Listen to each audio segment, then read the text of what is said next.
If you're new to VR or to the Quest 3, then this video will show you some hidden features and settings that you may have missed, as well as tips for comfort, extending battery life and choosing games. To get the best fit with the stock strap, put the headset on your eyes first and then take the strap over the back of your head. This will help you avoid scraping the lenses across the top of your hair, which will leave marks all over the lenses. To avoid your head aching, adjust the strap so that it's stable enough but not too tight. Adjust the back strap first and then the top strap, and then adjust the tilt of the headset at the front on the arms. And then finally adjust the headset depth. And the headset depth is adjusted with these small plastic buttons on the inside of the facial interface, and it's actually a really poor design and a bit tricky to adjust. You want your eyes as close as possible to the lenses without being uncomfortable, and this will get the best field of view. So when you adjust these, don't squeeze this bit of the headset tightly together, because otherwise the facial interface won't be able to move up and down. You have to gently push your finger on the button on the inside and then slide your thumb on the outside of the interface. And make sure to adjust both sides the same. The stock strap, in my opinion, pretty much sucks, and I think you should get a better strap as soon as you can. It'll make all the difference to your comfort and enjoyment, and it means you'll be able to keep your headset on longer. But for maximum comfort on your eyes, it's also important to set your IPD correctly. And this is the distance between your lenses, so the distance between your eyes. And as you move the dial on the screen in the headset, it will tell you what it's set to, and this ranges between 53 and 75 millimeters. I use the free eye measure app, which measures your IPD, and then you can just dial it in. And this is really handy if you're swapping the headset between people, because you just need to remember your IPD, and then when it's your turn, dial it in again and you're good to go. You can turn your controller straps into knuckle straps like this by looping them over your controller. So take the loop over the top of the controller and tighten it above the grip button. And this makes them easier to take on and off, but still gives you some safety, and also means you can let go of them and they don't drop. It's not perfect, but do give it a try, but most importantly, do make sure that you use your hand straps. I lost count of the number of times I dropped my Quest 2 controllers because I put them down on a virtual table. The Meta button on the right controller has a number of uses. It can be used at any time to quit a game, and it can also be used to recenter the game. So if you move your position and the game is no longer in front of you, then by pressing and holding it down, everything will shift in front of you again. But if you use the Meta button along with the trigger button at the front, you can also take a photo. So hold down the Meta button and then quick press on the trigger. Hold down the trigger a little longer, then this will start recording a video. But by default, these videos record in a square 4:3 format, so to change that, click on the settings cog here and then select system.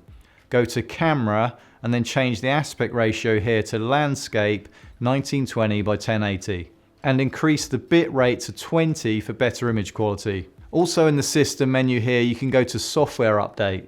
Sometimes when there's an update to the headset, it doesn't always install automatically. And if you go here, you can select a manual update when there's one available. Staying in the menu and now looking at the option of physical space, this is where you can change how your Guardian boundary looks and responds when you get close to it. You can change your boundary color, you can select glanceable boundary, so this is where you look down and your boundary will appear, and also you can go into advanced mode and change various different Guardian sensitivity features.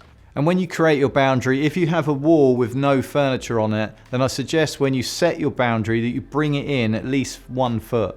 And this will just protect yourself from punching walls. And yes, I'm talking from experience, and I did that the first time I played Superhot. And Superhot has an excellent free playable demo. And these free demos is one of the ways that you can make sure that you don't waste money on any games. There are lots of long playable demos that you can download, and you can play them over and over again as there are no time restrictions. And you also have time restricted demos which you'll see listed as free trials. And for these games you can play for 30 minutes for free, and after that time you'll know whether you want to buy it or not. So go to the game store and scroll down to try before you buy.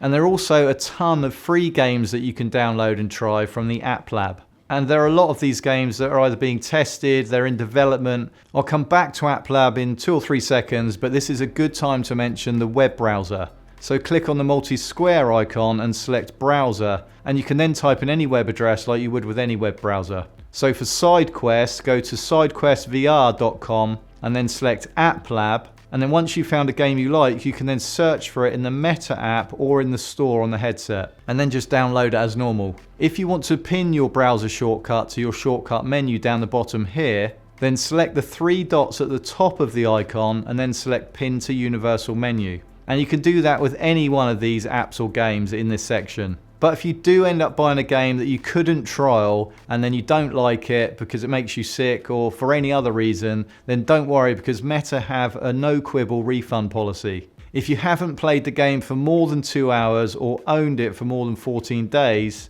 then you can process this refund in the Meta app. But before you buy any game, there are comfort ratings that you can refer to so that you don't buy a game that's out of your comfort zone. Every game on the MetaQuest store has one of 3 comfort ratings: comfortable, moderate, and intense. And you can find this under more info when you're looking for a game. A quick bonus tip here: when you're downloading multiple games, if you hover over the top of the game logo while it's downloading, you can then select prioritize, and this will jump that game to the top of the queue and download that game first. And if you want to play mixed reality games, then I highly recommend mapping out your space in more detail, and this will give you a better mixed reality experience. So go to Settings and Physical Space and Space Setup, and then select Setup. You can then scan your room and make adjustments to walls and add furniture. When you double tap on the side of your headset, you can switch between the real world and your virtual world.